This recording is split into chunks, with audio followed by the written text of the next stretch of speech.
بسم الله الرحمن الرحيم. عن أبي هريرة رضي الله تعالى عنه قال رسول الله صلى الله عليه وسلم: لا تغبطن فاجرا بنعمة فإنك لا تدري من هو لاق بعد موته أن له عند الله قاتلا لا يموت يعني النار.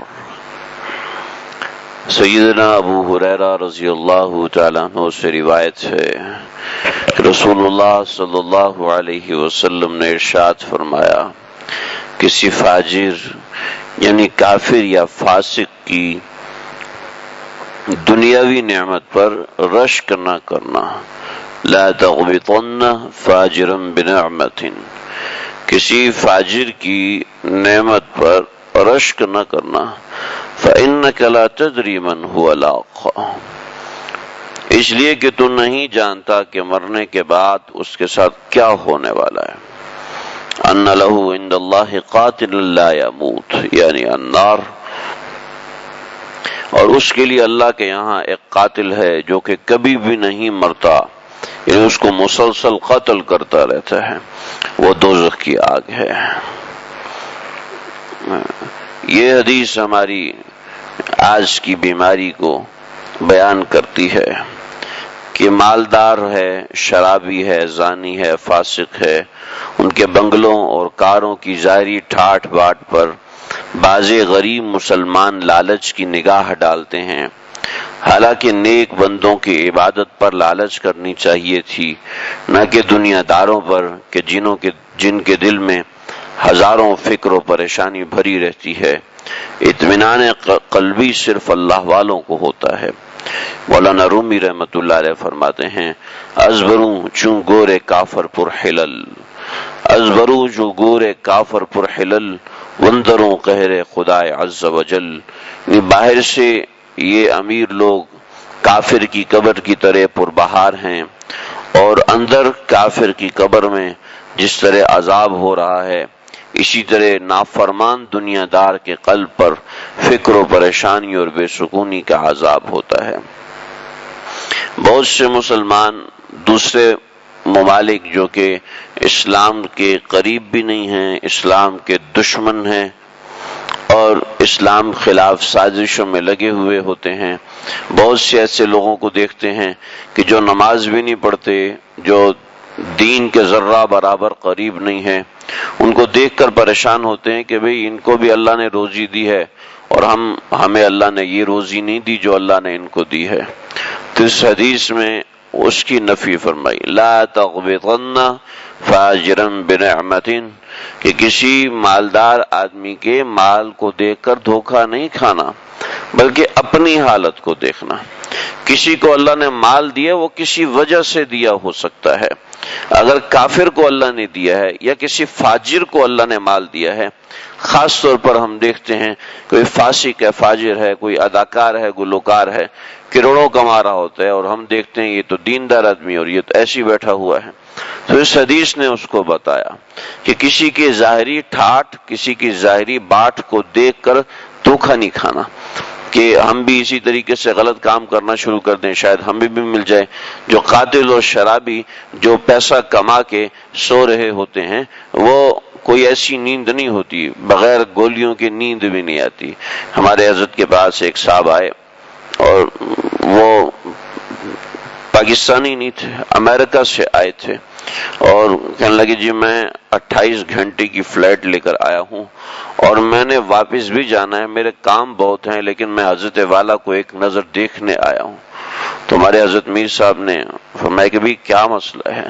کہا جی میرے گیس اسٹیشن ہے امریکہ میں، اور ایک بڑی لاٹ ہے گیس اسٹیشنز کی، لیکن اس گیس اسٹیشن کے اوپر شراب کا سرو کرنا نہایت ضروری ہے، اور شراب ہم دوسری جگہ سے لیتے ہیں، بہت ہی مہنگی پڑتی ہے. چنانچہ شراب کی بھٹیاں میں نے خود لگائیں، لیکن کہنے لگا کہ اتنے ڈالر اور پاؤنڈ آتے تھے، اس کے باوجود کہنے لگا کہ میں 6 گولیاں کھاتا تھا جب مجھے نیند آتی تھی.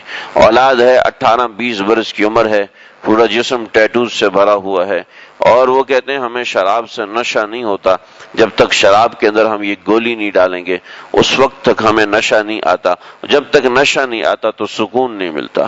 تو ہم مسلمان لوگ کس تعیش میں، کس سکون سے زندگی گزار رہے ہیں، یہ جب انسان جن کے پاس یہ نعمت نہیں ہوتی ان کو دیکھتا ہے تو پھر سمجھ میں آتا ہے کہ اللہ نے ہمیں کتنی بڑی دولت سے نوازا ہے۔ ایک سکون قلبی ہوتا ہے۔ جو شخص دین پر چلنے کی کوشش کرتا ہے، میں نہیں کہہ رہا کہ 100% دین پر چلتا ہے، 100% تو بہت کم لوگ دین پہ چل پاتے ہیں، ہم جیسے لوگ دین پہ چلنے کی کوشش کر سکتے ہیں۔ جو کوشش کرتا ہے نا دین پر چلنے کی، اللہ کسی کو مایوس نہیں کرتا، اللہ کسی کو بھی مایوس نہیں کرتا، چاہے وہ حدیث میں آتا ہے کہ وہ شخص گنہگار نہیں گنا جائے گا جو دن میں استغفار کرتا ہے، چاہے 70 مرتبہ گناہ کرنے کے بعد استغفار کرتا ہے۔ تو اللہ تعالیٰ بڑے کریم، بڑے مہربان ہے۔ تو جو دین کے اوپر چلنے کی کوشش کرتا ہے اللہ اس کو ایک سکون کی دولت عطا فرماتے ہیں۔ مروان بن عبد الملک یہ ایک بادشاہ تھا، اس نے خلافت کو بنانے کے لیے لاکھوں قتل کیے۔ اس کا ایک وزیر حجاج بن یوسف، اس نے 1,20,000 مسلمانوں کو تو اپنی تلوار سے قتل کیا حکومت بنانے کے لیے، تو بقیہ کا کیا حال ہوگا؟